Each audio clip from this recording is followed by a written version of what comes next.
Bonjour mon ami, avez-vous déjà ressenti un vide dans votre cœur même après la prière? Avez-vous déjà eu l'impression que, malgré tous vos efforts, votre connexion avec Allah subhanahu wa ta'ala n'était pas aussi profonde que vous le voudriez? Si c'est le cas, vous n'êtes pas seul, et la raison de cette distance pourrait se cacher dans une vérité que très peu de gens connaissent réellement. Le monde spirituel est plus proche que vous ne l'imaginez, et il est temps de percer un mystère qui peut transformer votre foi pour toujours. Dans cette vidéo, je ne vais pas vous donner de simples conseils, mais je vais vous révéler 5 vérités sacrées sur les anges qui peuvent débloquer une relation plus intime et plus puissante avec Allah subhanahu wa ta'ala. Ce que vous êtes sur le point d'apprendre est un savoir si précieux qu'il pourrait changer la façon dont vous vivez votre islam au quotidien. La majorité des musulmans ignorent ces secrets, et c'est pour cela qu'ils peinent à trouver la paix intérieure. Mais pas vous. Ce que vous allez découvrir ici est une solution directe et puissante pour élever votre spiritualité. Vous allez comprendre pourquoi la prière peut parfois sembler sans réponse, et surtout comment inviter la miséricorde divine dans votre vie de manière constante. Ne partez pas, car la dernière vérité est la plus cruciale. Si vous la manquez, vous pourriez continuer à faire des erreurs qui éloignent ces nobles créatures de votre foyer et de votre vie. C'est urgent. Et vous avez besoin de ce savoir, maintenant. Avant de plonger dans ce voyage spirituel, un petit service qui fait une grande différence pour notre communauté. Saviez-vous que la majorité des gens qui regardent nos vidéos ne sont pas abonnés? Ne faites pas cette erreur. Abonnez-vous maintenant et activez la cloche de notification pour ne rien rater de ces enseignements qui peuvent réellement changer votre vie. C'est un pas simple pour une récompense spirituelle immense. Ah mon ami, bonjour! Quelle joie de te retrouver pour ce moment de réflexion spirituelle. Sais-tu que beaucoup de gens oublient un aspect fondamental de notre foi? C'est incroyable, mais c'est vrai. On parle beaucoup de notre propre adoration, de nos prières, mais on oublie souvent ces êtres de lumière qui nous entourent, qui vivent pour la gloire d'Allah, subhanahu wa ta'ala. Pourtant, tu vois, le prophète Muhammad, sallallahu alayhi wa sallam, lui-même, dans sa sagesse infinie, avait l'habitude de s'asseoir avec ses compagnons et de leur parler des anges.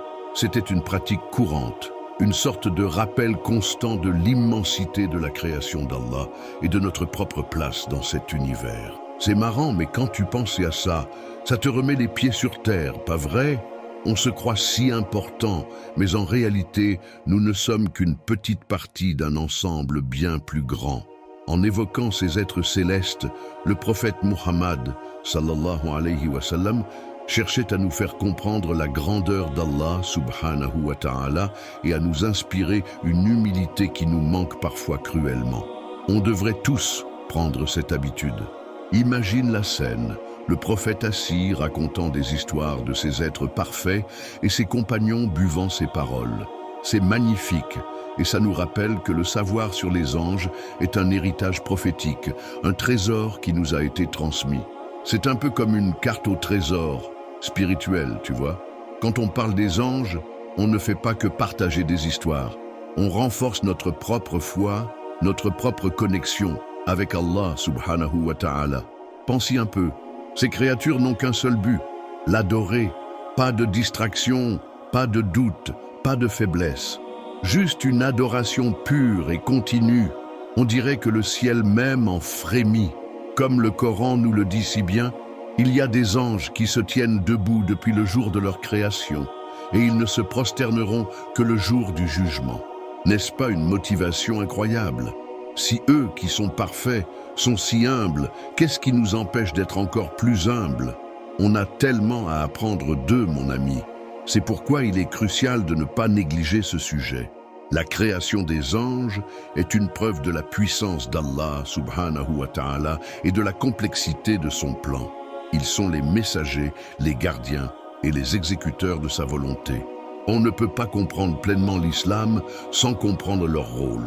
D'ailleurs, as-tu déjà pensé à la première fois qu'un prophète, par exemple, a été visité par un ange? C'était une expérience à la fois terrifiante et sublime.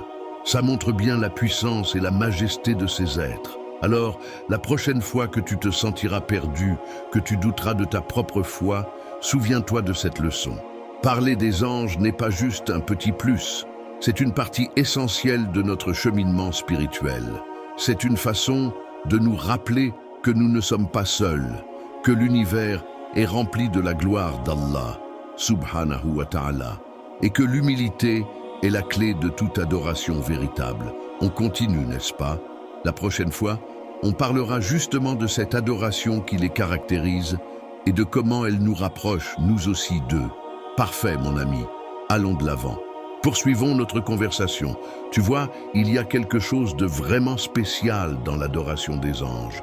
Ils ne font rien d'autre.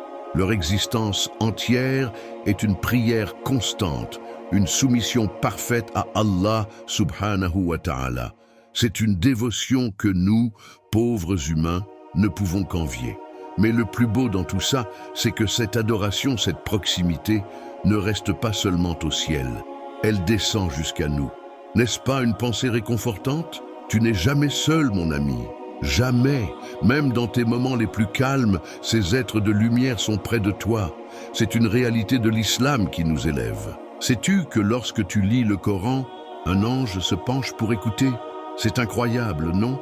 Le prophète Muhammad, sallallahu alayhi wa sallam, nous a raconté que si tu récites le Coran la nuit, surtout si tu as pris la peine de faire tes ablutions et d'utiliser le siwak, une petite brosse à dents naturelle, un ange vient pour se rapprocher de ta bouche, pour écouter la parole d'Allah, subhanahu wa ta'ala.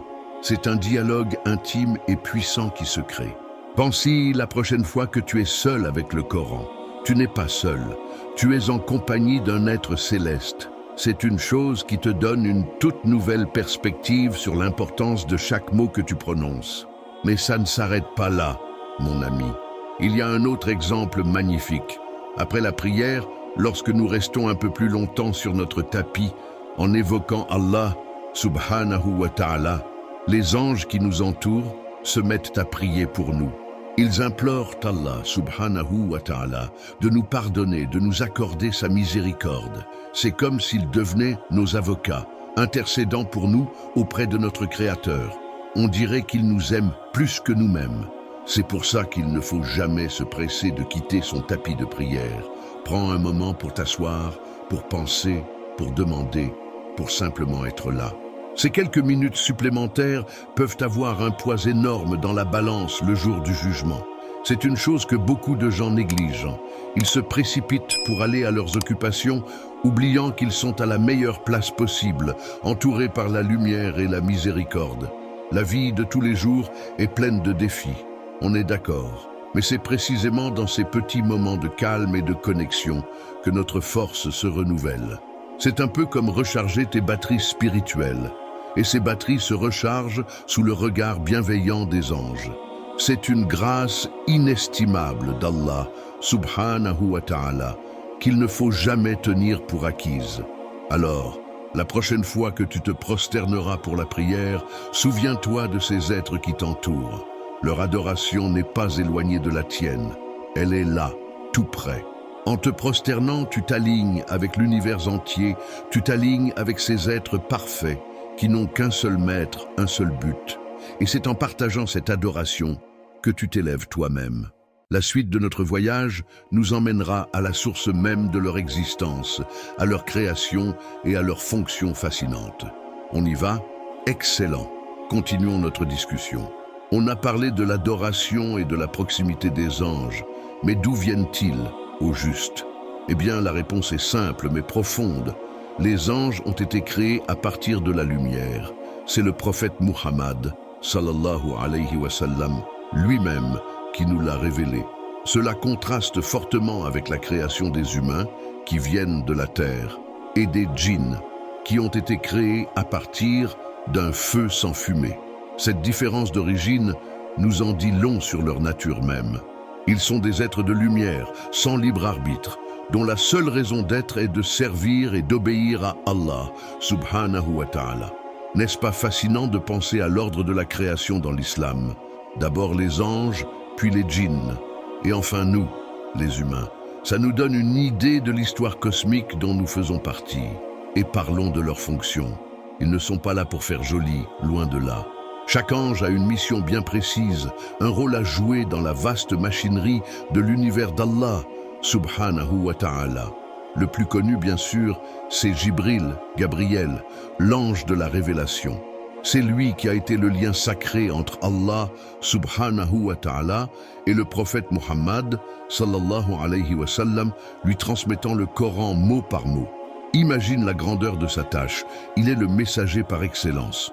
Sans lui, nous n'aurions pas la parole d'Allah, subhanahu wa ta'ala, comme nous la connaissons aujourd'hui. C'est vraiment quelque chose d'important. Mais il n'y a pas que Jibril.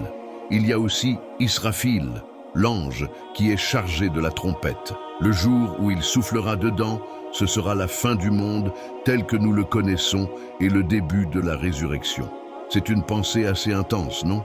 Ça te met les choses en perspective. Et n'oublions pas l'ange de la mort. Son nom fait peur à beaucoup, mais sa fonction est de prendre les âmes au moment de leur passage de ce monde au suivant. C'est une mission solennelle, et il ne la fait que sur l'ordre d'Allah, subhanahu wa ta'ala. Au-delà de ces grands noms, il y a des anges partout autour de nous, des anges qui enregistrent nos actions petites et grandes. On les appelle les nobles scribes. Il ne manque rien de ce que tu fais, que ce soit un bien ou un mal. C'est un rappel constant de l'importance de vivre une vie de droiture. Il y a aussi des anges qui protègent les personnes, des anges qui assistent à des assemblées où l'on évoque le nom d'Allah, subhanahu wa ta'ala, et même des anges qui ont la charge de faire tomber la pluie. C'est dingue, non? C'est comme si le monde était une immense symphonie et que chaque ange en était un musicien. On se rend compte que l'univers n'est pas vide. Il est plein d'êtres qui travaillent sans relâche pour Allah subhanahu wa ta'ala. Chacun dans son rôle, dans sa fonction, contribue à l'harmonie de la création. Comprendre cela, c'est mieux comprendre le monde et notre propre place dedans. Cela nous ramène à l'importance de vivre selon les principes de l'islam pour nous aligner avec cette harmonie. Mais que se passe-t-il lorsque nous nous en éloignons ? Eh bien, nous allons explorer ce qui peut faire fuir ces êtres de lumière de nos vies. C'est un sujet crucial, n'est-ce pas? Fantastique, on avance bien. Maintenant, parlons d'un sujet qui est au cœur même de notre foi, la relation entre les anges et les prophètes. C'est une alliance sacrée, un lien direct entre le ciel et la terre. Pense-y, mon ami, si Allah, subhanahu wa ta'ala, a envoyé des messagers humains pour nous guider, il a aussi envoyé des êtres de lumière pour les soutenir et les protéger. C'est une autre preuve de la miséricorde infinie d'Allah, subhanahu wa ta'ala. Il ne nous a jamais laissés seuls, ni nous, ni nos prophètes. Le rôle de ces anges auprès des prophètes n'était pas juste de transmettre un message, même si c'était déjà une tâche colossale. Jibril, alayhi salam, a passé des années à transmettre la parole d'Allah, subhanahu wa ta'ala, au prophète Muhammad, sallallahu alayhi wa sallam, mot après mot, verset après verset. Ce n'était pas une simple livraison, mais une guidance constante. Le Coran nous raconte d'ailleurs comment les anges sont aussi venus en aide aux prophètes dans des moments de grand danger. Rappelle-toi les batailles que le prophète Muhammad, sallallahu alayhi wa sallam, a menées. Il a été assisté par des milliers d'anges envoyés par Allah subhanahu wa ta'ala pour le soutenir, lui et ses compagnons. Ça, mon ami, c'est une intervention divine dont peu de gens se souviennent, mais qui est si inspirante. C'est un exemple frappant de la façon dont ces êtres célestes, avec leurs fonctions diverses, participent activement au plan divin. Imagine-toi la scène. Au milieu du chaos d'une bataille, le prophète Muhammad, sallallahu alayhi wa sallam, et ces hommes se battent non seulement contre leurs ennemis, mais aussi avec le soutien invisible et puissant des anges. Ça te donne des frissons, non? Ça te fait sentir que tout est possible avec l'aide d'Allah subhanahu wa ta'ala. Cette relation de protection et de soutien est une partie intégrale de l'islam. Elle nous montre que la foi n'est pas une affaire solitaire. On est toujours accompagné. C'est un peu comme un bouclier invisible qui nous entoure. Mais les anges ne se contentent pas de protéger physiquement les prophètes. Ils les fortifient spirituellement. La présence de Jibril, alayhi salam, auprès du prophète Muhammad, sallallahu alayhi wa sallam, était une source de réconfort et de force inestimable. C'est une chose qui te fait réaliser l'importance de chercher, nous aussi, à nous entourer d'influences positives. C'est une leçon que l'on peut appliquer dans notre vie de tous les jours, tu vois. Si les prophètes avaient besoin de ce soutien, à plus forte raison, nous en avons besoin. Alors, souviens-toi de cette connexion divine. Le lien entre les anges et les prophètes nous enseigne la profondeur de la miséricorde d'Allah, subhanahu wa ta'ala, et nous rappelle que même les plus grands des hommes ont besoin d'aide et de soutien. Cela nous pousse à toujours chercher l'aide d'Allah, subhanahu wa ta'ala, dans tout ce que nous faisons. Après tout, c'est en restant proche de la voie du prophète Muhammad, sallallahu alayhi wa sallam, que nous nous rapprochons de ces êtres célestes. Ce qui est sûr, c'est qu'il existe des choses qui, au contraire, nous en éloignent. C'est le prochain point crucial que nous allons aborder. Prêt à continuer? Génial! On y est presque. Et crois-moi, ce dernier point est tout aussi important que les précédents. On a parlé de la beauté de la création des anges, de leur adoration et de leur lien avec nous. Mais il faut aussi être honnête avec soi-même. Il y a des choses que nous faisons qui, sans le vouloir, les repoussent. C'est dommage, mais c'est comme ça. C'est une partie de l'islam qui nous rappelle l'importance de la pureté, pas seulement spirituelle, mais aussi physique et environnementale. C'est une leçon que le prophète Muhammad, sallallahu alayhi wa sallam, n'a cessé de nous enseigner, car il tenait énormément à ce que nous soyons toujours en compagnie de ces nobles êtres. Tu t'es déjà demandé pourquoi le prophète Muhammad, sallallahu alayhi wa sallam, déconseillait de manger de l'ail ou de l'oignon juste avant la prière. Ce n'est pas parce que ces aliments sont mauvais en soi, loin de là. C'est simplement parce que leur odeur, que nous trouvons parfois agréable, peut être désagréable pour les anges. Ils sont des êtres de lumière et de pureté, et les mauvaises odeurs les dérangent. C'est une petite chose, mais ça nous montre à quel point on doit être attentif. On dirait que la pureté, ça commence par des choses toutes simples, tu vois. C'est un rappel de faire attention à son hygiène et à son environnement pour ne pas éloigner ses visiteurs célestes. Mais ce n'est pas tout. Il y a un autre point super important et qui est parfois mal compris, la présence d'animaux ou d'images dans nos maisons. Le prophète Muhammad, sallallahu alayhi wa sallam, a clairement dit que les anges ne rentrent pas dans une maison où il y a un chien ou des images de créatures vivantes, comme des statues. Bon, attention, ça ne veut pas dire que les chiens sont mauvais, pas du tout.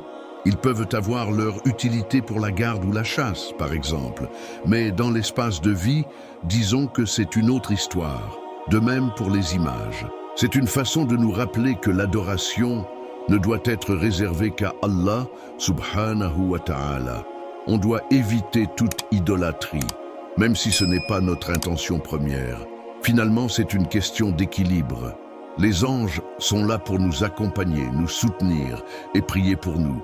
But, c'est à nous de créer un environnement sain et pur pour qu'ils puissent le faire. C'est un peu comme inviter un invité d'honneur à la maison. Tu vas faire le ménage, non? Eh bien, c'est pareil avec les anges. En évitant les mauvaises odeurs, en respectant les enseignements concernant les chiens et les images, nous montrons notre respect pour ces créatures d'Allah, subhanahu wa ta'ala, et nous les encourageons à rester près de nous. On se rend compte que chaque petite action compte dans l'islam. Mais alors, maintenant qu'on a tout vu, de leur création à leur relation avec nous, il nous reste un dernier morceau à assembler, la conclusion de notre discussion. Prêt? C'est maintenant à vous de jouer, mon ami. Après avoir découvert ces 5 vérités sur les anges, la question est, qu'est-ce qui vous a le plus marqué et qu'allez-vous changer dans votre quotidien pour vous rapprocher d'eux? Partagez vos réflexions dans les commentaires, j'ai hâte de vous lire. Si ce voyage vous a plu et que vous cherchez à transformer votre foi, un simple geste peut faire toute la différence. Abonnez-vous à la chaîne et activez la cloche de notification pour ne rater aucune de nos prochaines révélations. Et pour continuer ce cheminement, je vous invite à cliquer sur la vidéo qui apparaît à l'écran. Elle a été choisie spécialement pour vous. À très bientôt, c'était votre ami, Lumière dans l'ombre.